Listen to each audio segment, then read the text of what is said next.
Last month I traveled to Mysore, and instead of taking my camera around with me, I thought I'd leave it behind and take just my iPhone. Okay, I didn't take only my iPhone, I had to take a few other things as well. I needed to take my MacBook to dump all the footage, a power bank to give my phone enough power, that beautiful blue cable that you see there, and my AirPods, of course. How can I forget those? This video was intended to be a showcase of how good the iPhone camera has gotten, like a small cinematic short, but it would be no fun just watching a bunch of clips, right? So I thought I'd narrate over them. We ended up leaving home at around 5:30 in the morning, and boy is the sky beautiful during that time. And there started our journey, a 4-hour drive all the way to reach Mysore.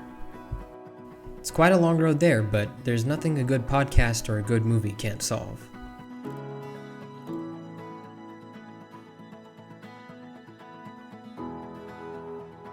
After around 40 minutes of shooting the morning sun and a 2-hour drive on the highway, we finally reached the half point, Srirangpatna, where we stopped for breakfast and also to see the toys.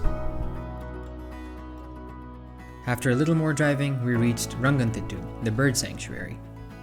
Not only is this a great place to see all the migrating birds of the season, but it's also a great place to go for a walk. If you ever go here, think of it as a must to go on the boat ride and see all the birds near the water. And instead of getting up and close to the birds, well, we got up and close to a crocodile, which was quite scary if I'm honest. The trees were filled with different types of birds, and it was truly a sight to behold. And as I was filming on the other side, well, this happened. One of the birds was just eaten by the crocodile, and whoa, was it a sight to behold. And that was a great reminder of how precious life is. It's something we all take for granted, in this fast-moving world.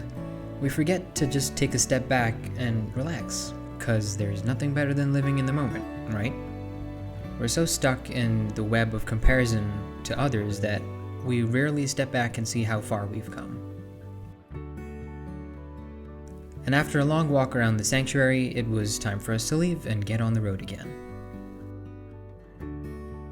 No more stops this time, we were all quite hungry and we traveled straight to Mysore. It was great seeing the sights of this calm city once again.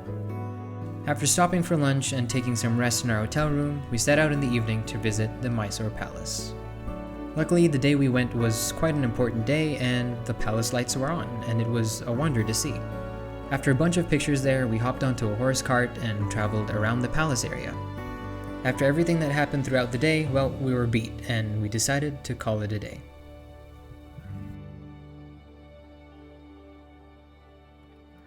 Every time we're in Mysore, we go for a morning walk, and we happen to go on the same path, listening to the same sounds, and seeing the same sights, and it sort of invokes this homely feeling.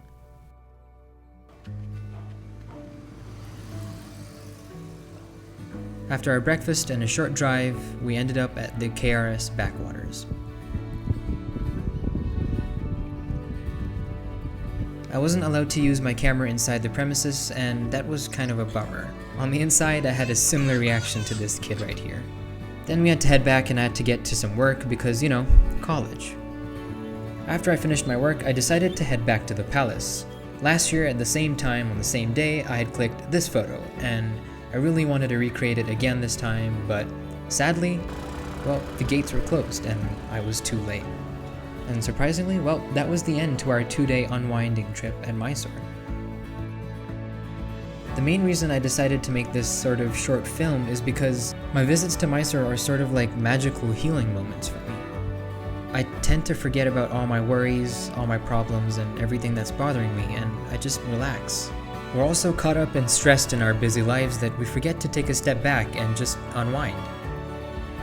Every time I go there, there's this warm, fuzzy feeling and this peace inside of me. And now that I think about it and put those thoughts into words, well, the simplest way I can say it is, it feels like home.